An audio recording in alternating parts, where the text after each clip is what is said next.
Hello നമസ്കാരം, എല്ലാവർക്കും ഫിലിമി മലയാളിയിലോട്ട് സ്വാഗതം. ഇന്ന് നമ്മൾ കാണാൻ പോകുന്നത് 2019 പുറത്തിറങ്ങിയ the girl on the third floor എന്ന ഒരു അടിപൊളി ഹൊറർ മൂവിയാണ്. ഒരു വീടിനെ ചുറ്റിപ്പറ്റിയാണ് ഈ സിനിമ മുന്നോട്ട് പോകുന്നത്. എന്തായിരിക്കും ആ വീടിന് ഇത്ര വലിയ പ്രത്യേകത അല്ലെ? അതെന്താണെന്ന് അറിയാൻ നമുക്ക് നേരെ മൂവിയിലോട്ട് കിടക്കാം. തുടക്കത്തിൽ ഒരു പഴയ വീടാ കാണിക്കുന്നുണ്ട്. അവിടേക്ക് നമ്മുടെ നായകനും അയാളുടെ പട്ടിയും താമസക്കാരായി വരുന്നു. പട്ടി ആ പഴയ വീട് ചുറ്റി നടന്നു നോക്കുന്നു. പക്ഷെ നമ്മുടെ നായകൻ വെള്ളടിച്ചതിന് ശേഷം വീട് നോക്കുന്നു. അപ്പോഴാണ് ഭിത്തിയിൽ നിന്നും കറുത്ത കുഴഞ്ഞ ഏതൊരു ദ്രാവകം താഴോട്ട് ഒഴുകുന്നത് കാണാൻ. അത് പോയി തൊടുമ്പോൾ അത് കൊഴുത്ത് താളി പോലെയുള്ള അറപ്പുളവാക്കുന്ന ഒരു കട്ടിയായ ദ്രാവകമാണ്. എന്താ ഇതെന്ന് അയാൾ ആലോചിച്ചുകൊണ്ടിരിക്കെ അയാളുടെ പട്ടി മുകളിലേക്ക് പോകും. അവിടെ എന്തോ കണ്ട് ആ പട്ടി തുറച്ചു നോക്കുന്നുണ്ട്. ഹീറോ ഈ കറുത്ത ദ്രാവകം എന്താണെന്നറിയാൻ ഭിത്തി തുറന്നു നോക്കാൻ ശ്രമിക്കും. അപ്പോൾ അതിൽ നിന്നും ഒരു വെയിറ്റ് ഉള്ള ചെറിയ ബോൾ താഴണം. ഉടനെ പട്ടി വന്ന് അത് കടിച്ചെടുത്തിട്ട് പോകും.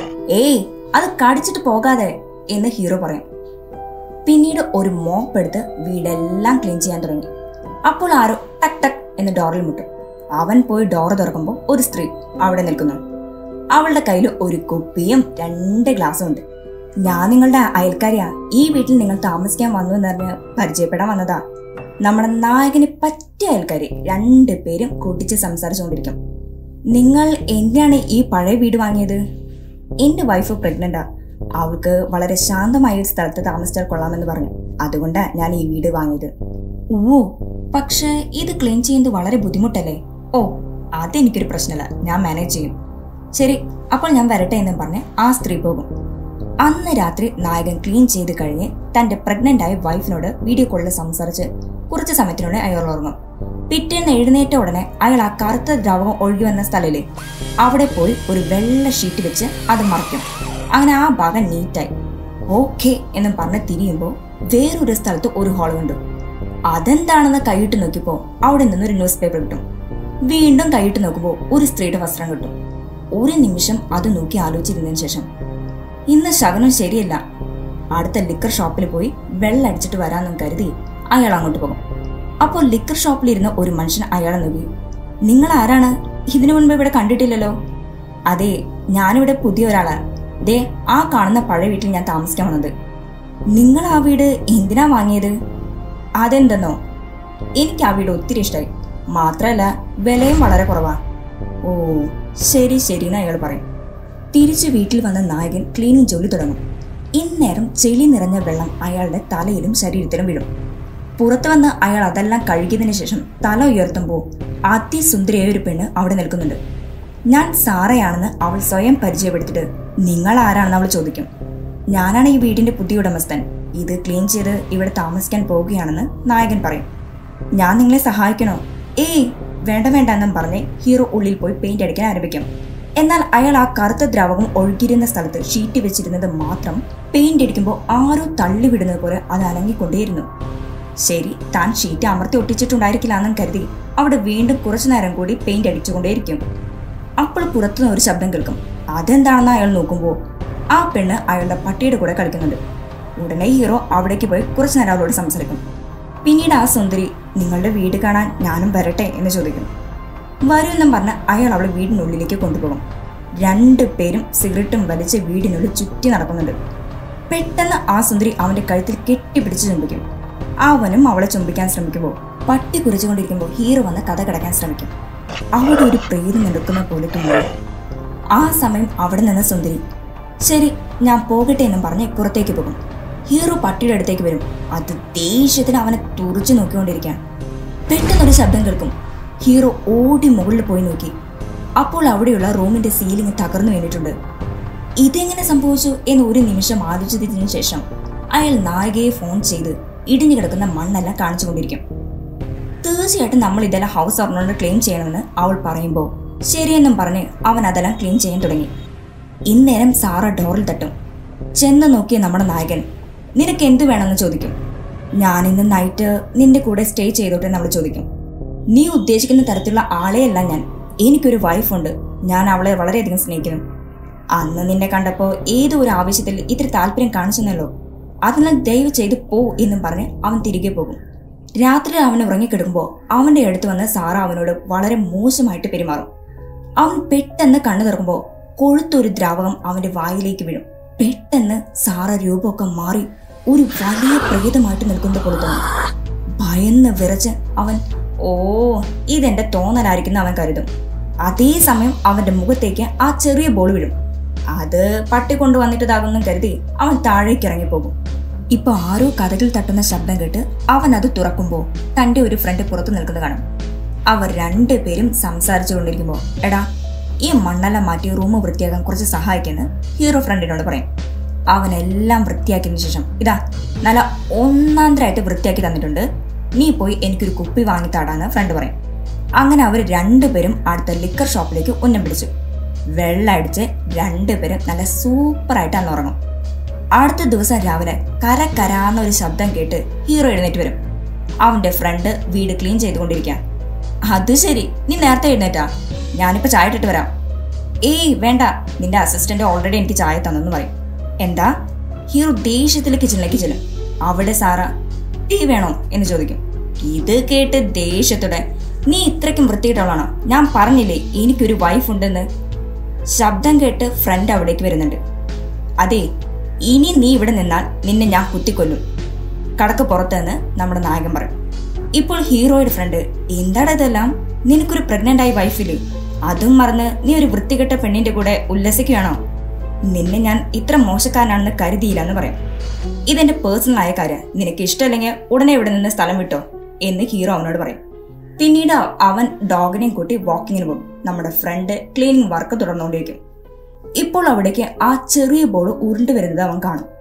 ഇതെങ്ങോട്ടാടാ ഉരുണ്ടു പോയെന്നറിയാൻ അവൻ അതിന്റെ പിന്നാലെ പോകും. അതാണെങ്കിലോ നേരെ ബേസ്മെന്റിലേക്കും പോകും. അവനും അതിന്റെ പിന്നാലെ പോയി. അപ്പോൾ അവിടെ നമ്മുടെ സാറ നിൽപ്പുണ്ട്. അവളെ കണ്ട ഫ്രണ്ട് നീ എങ്ങനെ ഇതിന്റെ ഉള്ളിൽ കടന്നേ? അവനെ വശീകരിക്കാൻ നിനക്ക് കഴിയില്ല, അവനൊരു കുടുംബമുണ്ട്, അവൻ വരുന്നതിന് മുമ്പേ നീ പോകുന്നതാണ് നിനക്ക് നല്ലത് എന്ന് പറയും. ഉടനെ ദേഷ്യത്തില് അവൾ പുറകിൽ മറച്ചു പിടിച്ച് ചുറ്റികെടുത്ത് വീശിയേറി. ചുറ്റിക പതിയുമ്പോ കണ്ണും മുഖെല്ലാം ചതഞ്ഞ് രക്തം ഒലിക്കാൻ തുടങ്ങും. രക്ഷപ്പെടാൻ അവൻ തപ്പി തടഞ്ഞ സ്റ്റെയർ കേസിന് അടുക്കിലേക്ക് വരുമ്പോ സാറ നീ അവന്റെ കഥ കഴിക്കെന്ന് ആരോടോ വിളിച്ചു പറയും. അവൻ നോക്കുമ്പോ അവൾക്കെതിരായി രാത്രിയിൽ നമ്മുടെ നായകൻ കണ്ട ആ പ്രേതമുണ്ടല്ലോ അതവിടെ നിൽക്കുന്നുണ്ട്. അതിനെ കണ്ട് പേടിച്ചവനെ ചുറ്റികയിൽ ആഞ്ഞടിച്ച സാറ കൊല്ലും. കുറച്ചു കഴിഞ്ഞ് ഹീറോ അവിടേക്ക് വന്ന് തന്റെ ഫ്രണ്ടിനെ തേടും. അവനെ കാണാത്തതിനാൽ ഞാൻ എന്തെങ്കിലും തെറ്റ് പറഞ്ഞെങ്കിൽ നീ ദയവായി ക്ഷമിക്കേ, നീ ഇപ്പോൾ എവിടെയാണെന്ന് SMS അയക്കും, ഞാൻ അവിടെ നിന്നും തിരികെ പോവുകയാണ്, എനിക്കിവിടെ ഇഷ്ടമല്ല എന്ന് അവൻ റിപ്ലൈ കൊടുക്കും. ഉടനെ ഹീറോ തന്റെ വൈഫിനെ അവനിവിടെ ഇഷ്ടമില്ല എന്നും പറഞ്ഞ് തിരികെ പോയെന്ന് ഫോൺ ചെയ്യും. അവർ സംസാരിച്ചു കൊണ്ടിരിക്കുമ്പോൾ വൈഫ് പെട്ടെന്ന് അതോ അവിടെ നിങ്ങളുടെ പുറകിൽ ഒരാൾ നടന്നു പോകുന്നെന്ന് പറയും. എന്ത്, എന്റെ പുറകിലോ എന്നും പറഞ്ഞ് ഹീറോ ഉടനെ അവിടെയെല്ലാം തേടി നടക്കും. പക്ഷെ ആരും അവിടെയില്ല, കതക് മാത്രം തുറന്നു കിടക്കുന്നു. ഉടനെ തന്നെ ഈ കതകിന് ഒരു പുതിയ ലോക്ക് ഇടണമെന്നും പറഞ്ഞുകൊണ്ട് അവൻ പഴയ ലോക്ക് മാറ്റി പുതിയത് ഫിക്സ് ചെയ്യും. അതേപോലെ സുരക്ഷയ്ക്കായി എല്ലാ സ്ഥലങ്ങളിലും ക്യാമറ വയ്ക്കും. അന്ന് എല്ലാ ജനാലകളും സേഫ് ആക്കി അടച്ച് രാത്രി അവൻ സമാധാനമായിട്ട് ഉറങ്ങാൻ കിടക്കും. അവൻ ഉറങ്ങിക്കിടക്കുമ്പോൾ ചുമരിലെ എന്തോ ഒരു വൃത്തികെട്ട ഒരു വസ്തു ഒട്ടിച്ചിരിക്കുന്നത് കാണിക്കും. അതിൽ നിന്നും ഒരു ചെറിയ ബോൾ താഴേക്ക് വീണ് ഡോഗിന്റെ അടുത്തുകൂടി ഉരുണ്ടുപോകുന്നു. ഇതോടെ ഡോഗ് അതിനെ പിന്തുടർന്ന് പോകുമ്പോൾ അവിടെ നമ്മുടെ സാറ് നിൽപ്പുണ്ട്. അവള് കമോൺ ബേബി കമോൺ എന്ന് കൊഞ്ച് ഡോഗിനെ വിളിക്കും. ഡോഗ് അവളുടെ അടുത്തേക്ക് പോകും. അവൾ അതിന്റെ കഥയും കഴിക്കും. രാവിലെ ഉറങ്ങി എഴുന്നേറ്റ് നമ്മുടെ നായകൻ പട്ടി അന്വേഷിച്ച് എല്ലായിടത്തും തേടും. കൂപ്പർ കൂപ്പർ എന്ന് അവൻ വിളിച്ചുകൊണ്ടേയിരിക്കും. എന്നാൽ ഒരിടത്തും ഡോഗില്ല. അങ്ങനെ തേടി നടക്കുമ്പോൾ ഒരു മൂലയിൽ വാഷിംഗ് മെഷീൻ ഓടുന്ന ശബ്ദം കേൾക്കുന്നു. ഉടനെ അവൻ പോയി അത് തുറന്നു നോക്കുമ്പോൾ അവന്റെ ഒറ്റ സുഹൃത്തായിരുന്ന ഡോഗ് അതിൽ രക്തക്കറയോടെ ചുറ്റിക്കൊണ്ടേയിരിക്കുന്നു. ഇത് കണ്ട് അവൻ ഛർദ്ദിക്കാൻ തുടങ്ങി. കുറച്ചു കഴിഞ്ഞ് കരഞ്ഞുകൊണ്ട് അവൻ പോലീസിനെ ഫോൺ ചെയ്യും. പോലീസ് വന്ന് നിങ്ങൾക്ക് ആരെങ്കിലും ശത്രുക്കളുണ്ടോ എന്ന് ചോദിക്കും. അങ്ങനെ ആരുമില്ല, എന്നാൽ സാറ എന്നൊരു പെണ്ണ് എന്നെ വശീകരിക്കാൻ ശ്രമിച്ചപ്പോൾ ഞാൻ അവളെ ശകാരിച്ച് പുറത്താക്കി. പലപ്പോഴും അവൾ ഇവിടെ വരാറുണ്ട്. ഇത് തീർച്ചയായിട്ടും അവൾ തന്നെ ചെയ്തതാണെന്ന് അവൻ പറയും. ശരി ശരി, ഞങ്ങൾ ഇതേപ്പറ്റി അന്വേഷിക്കാം. വീണ്ടും സാറ് വരുമ്പോൾ ഉടനെ ഞങ്ങൾക്ക് ഇൻഫോർമേഷൻ തന്നെന്ന് അയാളും പറയും. അവർ വന്നു പോകുന്നത് അടുത്ത വീട്ടിലെ ആ സ്ത്രീ സൂക്ഷിച്ചു നോക്കിക്കൊണ്ടിരിക്കും. ഇപ്പോൾ നമ്മുടെ ഹീറോ ചത്തുപോയ ഡോഗിനോർത്ത് വളരെ ദുഃഖത്തോടെ റൂമിലിരിക്കുന്നു. പെട്ടെന്ന് അവിടേക്ക് ഒരു ബോൾ ഉരുണ്ടുവരും. അതിന്റെ പിന്നാലെ സാറയും അവന്റെ അടുത്തേക്ക് വരും. അവളെ കണ്ട ഉടനെ സോറി, നിന്നോട് ഞാൻ ദേഷ്യപ്പെടാൻ പാടില്ലായിരുന്നു. പക്ഷേ എന്ത് ചെയ്യാനാ, എനിക്ക് പ്രഗ്നൻ്റ് ആയ ഒരു വൈഫുണ്ട്. ഞാൻ അവളെ വളരെയധികം സ്നേഹിക്കുന്നു. അവളെ വഞ്ചിക്കാൻ എനിക്കാകില്ല എന്ന് അവൻ പറയും. ഏയ് അത് സാരമില്ല, ഞാനത് അപ്പോഴേ മറന്നു. എനിക്ക് നിങ്ങളുടെ അവസ്ഥ മനസ്സിലാകും, വിഷമിക്കേണ്ട. ഇനി നീ എന്നും എൻ്റെ ഫ്രണ്ടാണെന്ന് അവൾ പറയും. അപ്പോൾ എനിക്കൊരു കോഫി ഇട്ട് തരൂ? അതിനെന്താ, ഇതാ ഇപ്പോൾ തരാമെന്നും പറഞ്ഞ് അവൾ കിച്ചണിലേക്ക് പോകും. അവളുടെ പിന്നാലെ മെല്ലെ മെല്ലെ നടന്ന ചെന്ന് ഹീറോ തൻ്റെ കയ്യിലിരുന്ന് ചുറ്റിക്കൊണ്ട് ഭട്ടയെന്ന തലക്ക് ആഞ്ഞടിക്കും. നിലത്ത് വീണ് അവളെ കെട്ടി വലിച്ച് ബേസ്മെന്റിലേക്ക് കൊണ്ടുപോയി അവൾ അവിടെ കിടത്തിയിട്ട് ഏതോ ഒരു പൗഡർ അവളുടെ മേലെ വിതറി തീ കൊളുത്താൻ തുടങ്ങുമ്പോഴേക്കും വൈഫിൻ്റെ വീഡിയോ കോൾ വരും. ഫോൺ അറ്റൻഡ് ചെയ്തുകൊണ്ട് മേലെ വന്നിട്ട് വിയർത്ത മുഖം തുറയ്ക്കുമ്പോൾ, എന്താ, എന്തു പറ്റി? നിങ്ങൾക്ക് വല്ലാത്ത അസ്വസ്ഥയാണല്ലോ, അവിടെ എന്തെങ്കിലും പ്രോബ്ലം ഉണ്ടോ എന്ന് വൈഫ് ചോദിക്കും. ഒന്നുമില്ല, ഫസ്റ്റ് നീ ഫോൺ വെക്കുകയെന്നും പറഞ്ഞ് അവൻ വീണ്ടും ഡെഡ് ബോഡി കിടക്കുന്ന ബേസ്മെന്റിലേക്ക് വരും. പക്ഷേ സാറയുടെ ഡെഡ് ബോഡി അവിടെയില്ല. അവൻ അവിടെ എല്ലാം തേടും. അപ്പോൾ 3rd ഫ്ലോറിൽ എന്തോ ഒരു ശബ്ദം കേൾക്കുന്നു. അവൻ ടോർച്ച് എടുത്ത് അവിടേക്ക് പോകും. ടോർച്ച് അടിച്ചു നോക്കുമ്പോൾ അവിടെ ഒരു കതക് അടഞ്ഞു കിടക്കുന്നുണ്ട്. കതക് തള്ളി തുറന്നപ്പോൾ ഭിത്തിയിലെല്ലാം ഭീകര രൂപങ്ങൾ വരുന്നത് കാണാം. ഇവിടെ എന്തോ ഭയാനകമായ സംഭവം ഉണ്ടെന്ന് മനസ്സിലാക്കിയ നായകൻ പെട്ടെന്ന് തന്നെ താഴേക്ക് പോയി. കഥയുടെ തുടക്കത്തിൽ നമ്മൾ കണ്ട ചുമരിലെ കറുത്ത പാട് മറയ്ക്കാൻ അവൻ ഒട്ടിച്ച ആ ഹാർഡ് ബോർഡ് ഉണ്ടല്ലോ, ആ കഷ്ണം അവങ്ങ് വലിച്ചെടുത്ത് അതിലെന്തെങ്കിലും രഹസ്യമുണ്ടെന്ന് അറിയാനേ അവനൊരു ക്യാമറ അവിടേക്ക് വെച്ച് സൂക്ഷിച്ചു നോക്കും. പെട്ടെന്ന് അത് ഒരു രൂപം അതിനുള്ളിലിരിക്കുന്നവൻ ക്യാമറയിൽ കാണും. ഉടനെ അവൻ ഭിത്തി അടിച്ചുടയ്ക്കാൻ തുടങ്ങും. അപ്പോൾ അതിനുള്ളിൽ രക്തവും മാംസവും കൂടിക്കലർന്ന് തെറിച്ചു വീഴും. അവൻ പേടിച്ചിരണ്ട് 1/2 മീറ്റർ മാറ്റി ഉടയ്ക്കാമെന്ന് വിചാരിച്ച് ചുറ്റിക്കൊണ്ട് ആഞ്ഞടിക്കുമ്പോൾ നായകന്റെ ഫ്രണ്ടിന്റെ ഡെഡ് ബോഡി അതിലിരിക്കുന്നത് അവൻ കാണും. ഭയന്ന് വിറങ്ങലിച്ച് ഓടിപ്പോയി അവൻ പോലീസിന് ഫോൺ ചെയ്യും. പക്ഷെ ഫോൺ പോകില്ല. അതേ സമയം തന്നെ ഫ്രണ്ടിന്റെ ഫോണിൽ ഒരു മെസ്സേജ് വരും. അതെടുത്ത് നോക്കുമ്പോൾ സാറ വളരെ അശ്ലീലമായ ഒരു മെസ്സേജ് ഇട്ടിരിക്കുന്നു. അത് നോക്കിക്കൊണ്ടിരിക്കുമ്പോൾ അവിടെയുള്ള കതകുകളും ജനലുകളും ടപ്പേ ടപ്പേ എന്ന് ആടാൻ തുടങ്ങും. ഇന്നേരം ഹീറോ ഭയന്ന് നിൽക്കുമ്പോൾ ഒരു ഷെൽഫിൽ നിന്നും അന്നൊരു രാത്രി അവന്റെ മുന്നിൽ നിന്ന് ആ പ്രേതം പുറത്തേക്ക് ഇങ്ങനെ വരും. അത് വരുമ്പോൾ അതിന്റെ ശരീരത്തിൽ നിന്നും ഒരു ബോൾ താഴെ വീണ് ഹീറോയുടെ കാലിൽ തുളച്ച് ശരീരത്തിലൂടെ ഓടിക്കൊണ്ടിരിക്കുന്നു. അത് പുറത്തെടുക്കാൻ അവനും ശരീരത്തിൽ അവിടെ ഇവിടെയെല്ലാം കടാര കൊണ്ട് കീറി നോക്കും. അവസാനം അത് കഴുത്തിൽ നിന്നും മുകളിലേക്ക് കയറി കണ്ണിലെത്തും. വേദന സഹിക്കാനാകാതെ നിനക്ക് എന്ത് വേണം, എന്തിനാണ് എന്നെ ഇങ്ങനെ ദ്രോഹിക്കുന്നത്, എന്നെ വിട് പ്ലീസ് എന്നും പറഞ്ഞ് അവൻ കരയാൻ തുടങ്ങും. അടുത്ത സീനിൽ നമ്മുടെ നായകന്റെ ഭാര്യ അവനൊരു സർപ്രൈസ് കൊടുക്കാനായി അവൻ അറിയാതെ അവിടേക്ക് വരും. ഹീറോയെ വിളിച്ചിട്ട് ഒരു മറുപടിയും കിട്ടില്ല. അവന്റെ ഡോഗിനെ വിളിച്ചിട്ട് കാണുന്നുമില്ല. ശരി, വീടെല്ലാം ചുറ്റി കാണാം, അപ്പോഴേക്കും അവൻ വരുമെന്നും കരുതി റൂമെല്ലാം ചുറ്റി നടന്നു നോക്കും. ഇന്നേരം ഭിത്തിയിലെ ആ വലിയ ദ്വാരം അവളുടെ കണ്ണിൽപ്പെടും. ഇതെന്താ ഈ ഭിത്തി ഇങ്ങനെ ഉടച്ചു വെച്ചിരിക്കുന്നതെന്ന് കരുതി അവൾ ഉള്ളിലേക്ക് എത്തി നോക്കും. അപ്പോൾ അവൾക്ക് ഒരു പഴയ ന്യൂസ് പേപ്പർ കിട്ടും. അതിൽ ഈ വീട്ടിൽ നിന്നും ധാരാളം സ്ത്രീകളുടെ ശവശരീരം ഞങ്ങൾ കണ്ടെത്തിയിട്ടുണ്ടെന്ന് എഴുതിയിരിക്കുന്നു. ആ പേപ്പർ താഴെയിട്ട് അവൾ റൂമിലേക്ക് പോകും. അവിടെ നമ്മുടെ ആൾ ഉപയോഗിച്ച ധാരാളം കുപ്പികൾ അവൾ കാണും. എന്നെ തനിയെ വിട്ടിട്ട് ഇവൻ ഇവിടെ വന്ന് വെള്ളമടിച്ച് ജോളിയായിട്ട് കഴിയുകയാണെന്ന് അവൾ കരുതും. ഇപ്പോൾ ബേസ്മെന്റിൽ ഒരു ശബ്ദം കേൾക്കും. ഹീറോ ബേസ്മെന്റിലുണ്ടെന്നും കരുതി അവൾ അവിടേക്ക് ചെല്ലും. പക്ഷേ അവനെ കാണാത്തതിന് അവൾ വീണ്ടും റൂമിലേക്ക് തിരിച്ചു വരും. അപ്പോൾ അവിടെ സാറ നിൽക്കുന്നുണ്ട്. ഉടനെ അവൾ സാറയെ നോക്കി, നീ ആരാ, എന്തു വേണം എന്ന് ചോദിക്കും. ഞാനാണ് നിന്റെ ഹസ്ബൻഡിനെ ഹെൽപ്പ് ചെയ്യുന്നത്. ഞങ്ങൾ രണ്ടുപേരും ചേർന്ന ഈ വീട് ക്ലീൻ ചെയ്ത്. അതൊക്കെ ഇരിക്കട്ടെ, നിനക്ക് എത്ര മാസമായി എന്ന് സാറ ചോദിക്കും. 3 മാസം കഴിഞ്ഞെന്ന് ഹീറോയുടെ വൈഫും പറയും. സാറ അവളുടെ വയറിൽ തൊടുന്ന നിമിഷം ആരോ കതക് തട്ടുന്ന ശബ്ദം കേൾക്കും. ഉടനെ അവൾ പോയി കതക് തുറക്കുമ്പോൾ അടുത്ത വീട്ടിലെ സ്ത്രീ പുറത്തു നിൽക്കുന്നു. നിങ്ങളുടെ പേരെന്താണെന്ന് അയൽക്കാരി ഹീറോയുടെ വൈഫിനോട് ചോദിക്കും.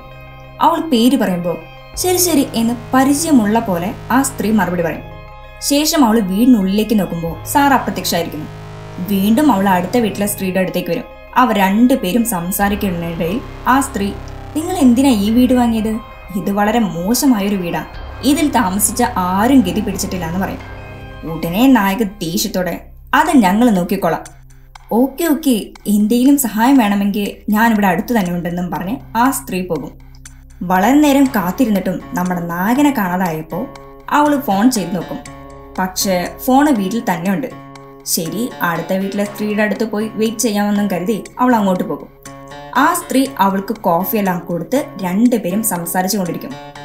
അവൾ ആ സ്ത്രീയോട്, എൻ്റെ ഹസ്ബൻഡ് ഒരു ഇൻഷുറൻസ് കമ്പനി ജോലി ചെയ്തുകൊണ്ടിരുന്നപ്പോൾ അതിൽ പണം എല്ലാം എടുത്ത് തിരിമറി ചെയ്തതിനാൽ കഴിഞ്ഞ 4 വർഷമായിട്ട് ജയിലായിരുന്നു. അദ്ദേഹം പുറത്തിറങ്ങിയ ശേഷം ഞങ്ങൾ അറിയപ്പെടാത്ത ഒരു സ്ഥലത്തേക്ക് താമസം മാറ്റേണ്ട കരുതിയാണ് അങ്ങനെ ഈ വീട് വാങ്ങിയത്. എന്നാൽ ഈ വീട്ടിൽ നിഗൂഢതയുള്ളതുപോലെ തോന്നുന്നു. ശരി, എന്തായാലും ധൈര്യമായിട്ട് നേരിടാലേ എന്നും പറഞ്ഞ് അവൾ വീണ്ടും വീട്ടിലേക്ക് മടങ്ങി. വീടിനുള്ളിൽ കടന്നപ്പോൾ ആരൊക്കെയോ അവിടെ വന്നു പോകുന്നത് കാണും. ഉള്ളിലാണെങ്കിലോ സാറ നിൽപ്പുണ്ട്. ഇവിടെ എന്താടി നടക്കുന്നതെന്ന് ദേഷ്യത്തിൽ അവൾ സാറയോട് ചോദിക്കും. പാർട്ടി നടക്കുന്നു, നിനക്ക് കുടിക്കണോ എന്ന് സാറ അവളോട് ചോദിക്കും. എനിക്കൊരു മണ്ണാങ്കട്ടയും വേണ്ട, എന്റെ ഹസ്ബൻഡ് എവിടെ? അദ്ദേഹം 3rd ഫ്ലോറിൽ കാണുമെന്ന് തോന്നുന്നത്. ഹീറോയിൻ തേടി നായിക 3rd ഫ്ലോറിലേക്ക് ചെല്ലും. അവിടെ ധാരാളം ആളുകൾ വെള്ളമൊക്കെ അടിച്ച് ഏതൊരു ഡ്രാമ കണ്ട് രസിച്ചു നിൽക്കുക. അതെന്താണെന്ന് വെച്ചാല് നഗ്നയായ സാറയെ മുഖമൂടി ധരിച്ച ഒരുത്തൻ അട്ടിച്ച് വ്രണപ്പെടുത്തിക്കൊണ്ടിരിക്കുന്നു.